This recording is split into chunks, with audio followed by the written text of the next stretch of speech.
Assalamualaikum warahmatullahi wabarakatuh. Kami dari kelompok 2 akan mempersembahkan video penyuluhan atau edukasi mengenai CBIA. Sebelumnya, perkenalkan anggota kelompok 2.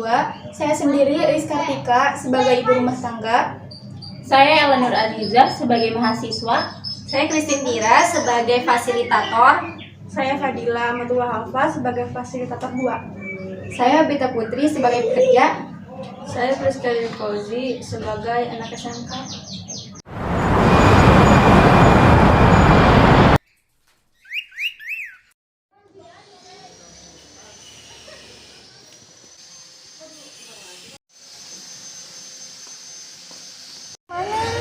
Ini Bu, saya mau ikut penyuluhan. Kira ibu-ibu bisa ikut gak sih? Oh boleh. Ini soalnya umum, jadi yuk ikutin bareng. Ya udah duluan aja. Oh ya udah. Selamat pagi ibu-ibu sama kakak-kakak. Selamat pagi. Gimana semuanya, kabarnya sehat? Alhamdulillah. Oke, semoga kita selalu diberikan kesehatan ya. Amin.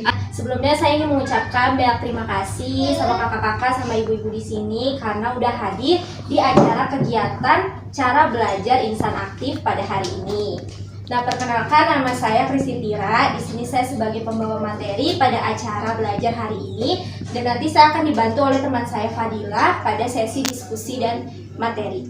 Oke, baik. Penyuluhan kita hari ini adalah bertemakan POR. Ada yang tahu nggak sih ibu-ibu sama kakak-kakak di sini apa itu POR? Jadi mungkin terdengar asing ya. Jadi POR itu adalah penggunaan obat secara rasional, di mana caranya agar kita dapat mengonsumsi obat dengan benar, terutama pada penggunaannya, pada penggolongannya, dan kita harus juga memperhatikan efek sampingnya dan yang lainnya. Nah, sebelum kita memasuki diskusi hari ini, saya ingin bertanya dulu nih, apa sih ya ibu-ibu sama kakak-kakak di sini tahu apa itu pengertian umum tentang obat? Itu Bu, obat itu buat nyembuhin penyakit gitu loh. Nah, benar banget. Jadi kita semua tahu ya bahwa obat itu adalah bahan yang digunakan untuk menyembuhkan atau meringankan suatu penyakit karena mengandung suatu zat aktif. Ngomong-ngomong soal zat aktif itu adalah bahan utama dari obat yang ingin kita minum. Contohnya, kalau kita pusing, pasti kita sering minum paracetamol. Nah, obat paracetamol ini punya zat aktif atau bahan utamanya itu adalah paracetamol itu sendiri yang mampu mengurangi nyeri di kepala kita. Nah, kemudian kita masuk pada penggolongan obat. Ibu-ibu sama kakak-kakak di sini tahu nggak ada berapa sih penggolongan obat yang ada di Indonesia? Saya tahu ada 7 Bu, tapi saya nggak tahu ada apa aja gitu. Oke, benar banget. Jadi golongan di Indonesia itu ada 7. Yang pertama ini saya tunjukkan ya 7 golongan yang ada di Indonesia. Yang pertama ini gambar golongan dengan garis tepi warna hitam dan lingkaran hijau. Ini artinya golongan obat bebas. Nah, golongan obat bebas ini adalah golongan obat yang bisa kakak-kakak sama ibu-ibu beli di warung maupun apotik tapi tanpa adanya resep dokter. Contohnya ada yang tahu dari golongan obat bebas yang biasa ibu-ibu sama kakak-kakak beli nih di warung? Contoh golongan bebas itu paracetamol ya Bu? Nah, betul banget. Jadi obat itu disebut golongan bebas karena bisa dibeli secara langsung di apotik ataupun di warung. Tapi perlu diingat nih buat kakak-kakak sama ibu-ibu, meskipun obat ini golongan bebas, tapi nggak boleh digunakan secara terus-menerus karena ada efek sampingnya. Dan nanti kita akan bahas lebih lagi soal efek samping obat golongan bebas. Kemudian yang kedua, ini ada gambar golongan obat dengan garis tepi warna hitam dan lingkaran biru.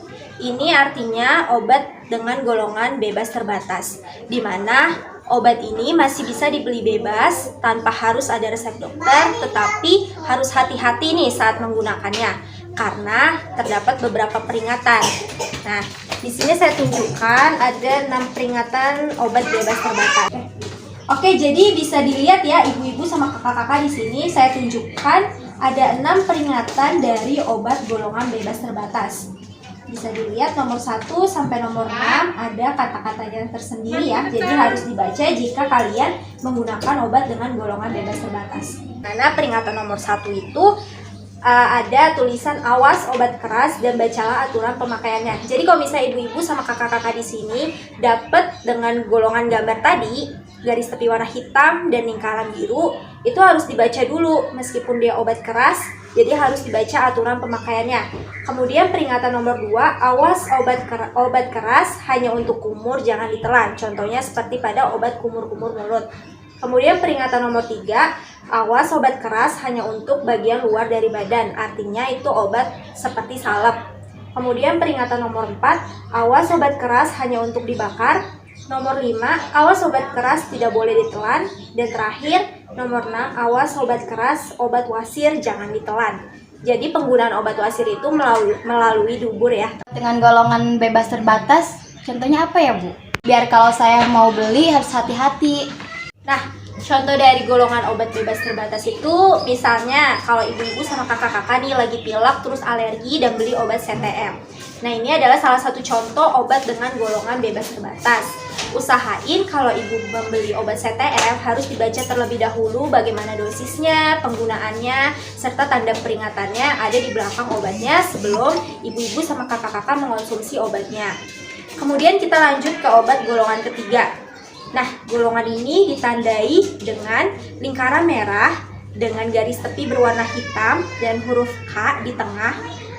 Nah, bisa dilihat ya. Jadi obat golongan ini artinya obat keras, di mana obat ini hanya bisa didapatkan dengan resep dokter. Ada yang tahu nggak contoh obat yang termasuk ke dalam obat golongan keras? Ini antibiotik ya Bu?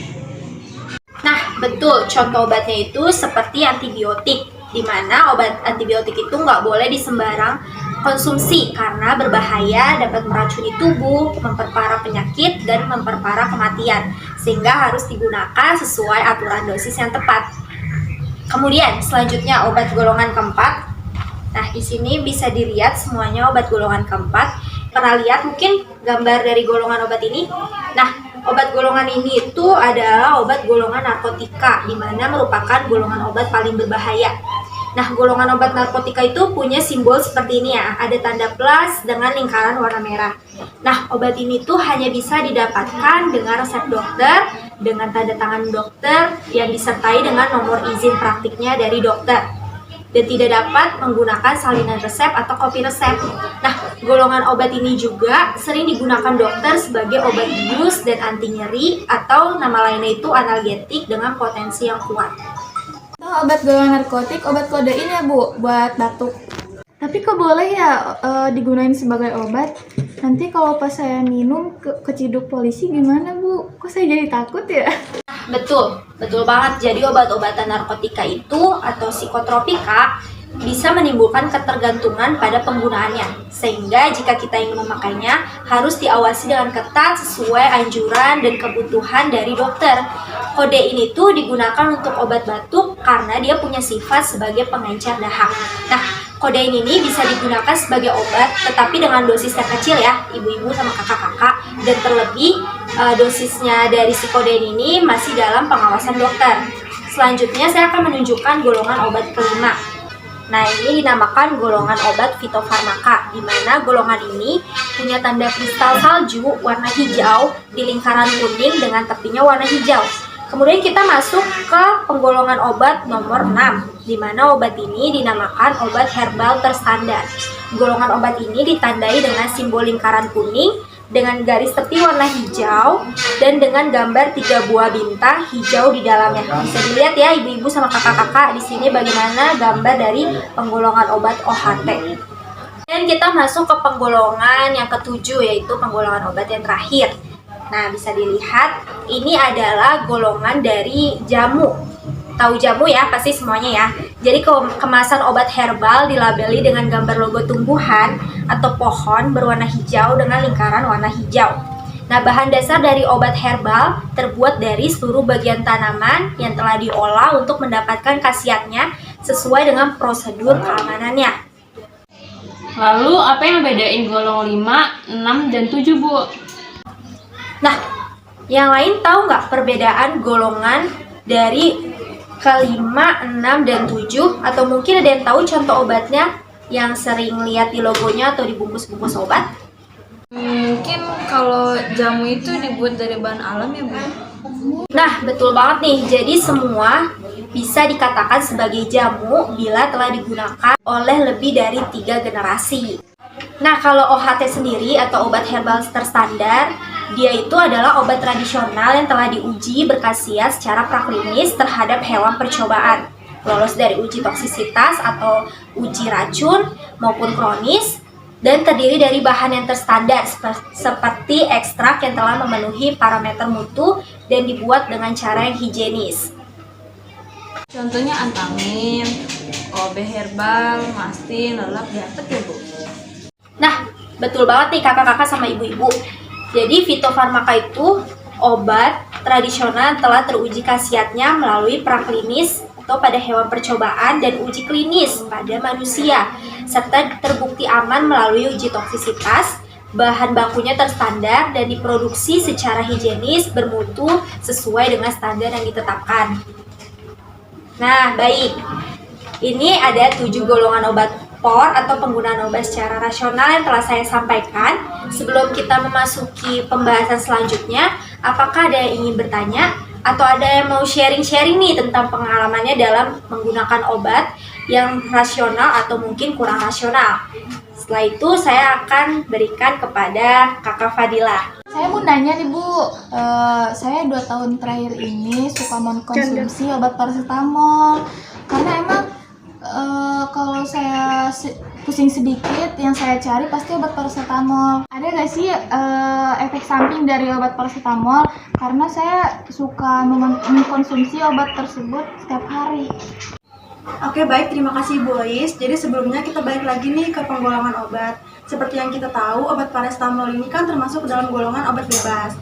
Bebas di sini artinya bisa dibeli di apotek ataupun di warung terdekat. Bukan berarti bisa digunakan secara sembarangan ya. Oke, memang Ibu Ois ini menggunakan obat paracetamol untuk pengobatan. Tapi kita lihat lagi nih, untuk dosis paracetamol untuk orang dewasa itu 1-2 tablet 500 mg yang digunakan sampai 4 kali dalam sehari. Yang artinya, dosis maksimal paracetamol untuk orang dewasa itu adalah 500 mg. Lalu rentang waktu antar dosis pertama dan dosis berikutnya itu minimal 4 jam. Nah, jika melebihi dari dosis maksimal paracetamol, maka akan dapat menyebabkan overdosis paracetamol. Nah, efeknya ini dapat menyebabkan kerusakan hati. Jadi untuk Ibu Ois, dikurangi aja penggunaan obat paracetamolnya, atau yang lebih baik sih konsultasi dulu sama dokter nih gimana baiknya tentang penggunaan obat paracetamol. Karena efeknya ini nggak akan sekarang, tapi nanti. Nah, ini merupakan salah satu contoh penggunaan obat yang tidak rasional. Saya izin bertanya, setiap malam saya mengalami insomnia. Nah, saya akhir-akhir itu memutuskan untuk mengonsumsi obat tidur melatonin.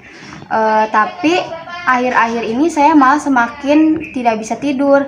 Jadi saya langsung mengonsumsi sebanyak 5 tablet, yang seharusnya hanya 2 tablet. Dan saya juga setiap harinya menjadi lemes lesu. Apakah itu efek samping dari obat tidur yang saya minum? Terima kasih Ibu untuk sharingnya. Jadi sebelumnya di sini saya akan menjelaskan dulu sedikit mengenai melatonin. Jadi melatonin itu adalah zat yang ada dalam tubuh kita yang berfungsi untuk mengatur pola tidur. Jadi kalau misalnya ada melatonin dari luar tubuh yang masuk ke dalam tubuh dengan dosis yang banyak, itu akan menimbulkan efek seperti yang dibilang tadi, seperti lebih sering lemas, bahkan depresi. Nah, untuk mengatasinya itu kita konsultasi dulu nih ke dokter bagaimana baiknya. Jika dokter sudah menyetujui penggunaan melatonin, silakan digunakan. Tetapi kita juga harus memperhatikan dosis dan cara penggunaannya agar tidak terjadi penggunaan obat yang tidak rasional. Seperti itu. Wah, ternyata banyak juga nih pengalaman dari ibu-ibu dan kakak-kakak sekalian mengenai penggunaan obat yang kurang rasional. Sepertinya saya akan buka satu sesi sharing lagi nih. Silakan bagi yang mau sharing atau bertanya. Saya mau cerita Bu.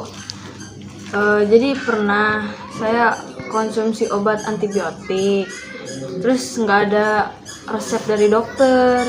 Waktu itu saya sakit pilek, terus teman saya nawarin buat minum obat amoxicillin.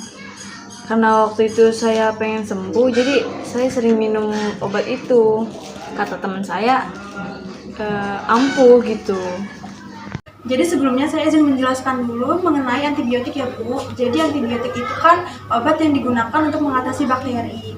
Nah, untuk kasus ibu ini saat pilek ataupun menggunakan antibiotik ini kurang tepat ya Bu, atau tidak diperbolehkan karena memang antibiotik ini dianjurkan untuk penyakit yang disebabkan oleh virus. penggunaan antibiotik itu pun harus ada resep dan pemeriksaan terlebih dahulu dari dokter. Nggak boleh sembarangan. Untuk cara penggunaannya juga tidak boleh keliru. Antibiotik harus dihabiskan tergantung dari jangka waktu yang ditentukan oleh dokter ya Bu. Kasus ibu minum antibiotik secara sembarangan ini dapat menimbulkan efek berbahaya seperti resistensi. Apa sih resistensi itu? Jadi resistensi itu merupakan kondisi di mana antibiotik ini sudah tidak bereaksi lagi dengan bakteri. Artinya mau sebanyak apapun kita mengkonsumsi antibiotik, bakteri yang ada dalam tubuh kita itu malah akan semakin memperparah keadaan. Nah, kalau sudah terkena resistensi bagaimana Bu? Yang mau tidak mau harus diberikan antibiotik lain karena tidak ada obat-obatan lain yang dapat mengatasi penyakit ini. Jadi penggunaan antibiotik harus hati-hati ya Bu. Jangan sampai nih yang tadinya kita pengen sembuh cepat, malah semakin parah sakitnya. Dari saya sih jangan lagi-lagi ya Bu minum antibiotik tanpa resep dari dokter. Kalaupun kita udah dapat antibiotik, kita harus habiskan sesuai dengan aturan dokter. Terus juga kita nggak boleh nih minum antibiotik bersama dengan orang lain karena dosisnya juga pasti berbeda. Waduh, serem banget ya Bu. Ternyata kita masih kurang tahu tentang pengetahuan obat-obat yang seharusnya kita tahu. Ternyata masih banyak ya orang-orang di sekitar kita yang tidak mengetahui cara penggunaan obat dengan benar. Masih banyak juga nih yang menyepelekan penggunaan obat meskipun itu tuh obatnya bebas seperti kasus ibu yang tadi. Kita sekarang harus benar-benar memperhatikan dulu nih obat apa yang kita minum, jenis apa, golongannya seperti apa, terutama penggunaannya seperti apa. Jangan sampai kita sakit flu, yang kita minum malah obat tambah darah.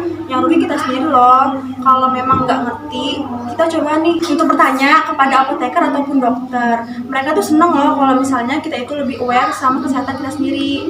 Udah 1 jam aja nih kita berbincang-bincang mengenai topik pembahasan kita kali ini, yaitu penggunaan obat secara rasional.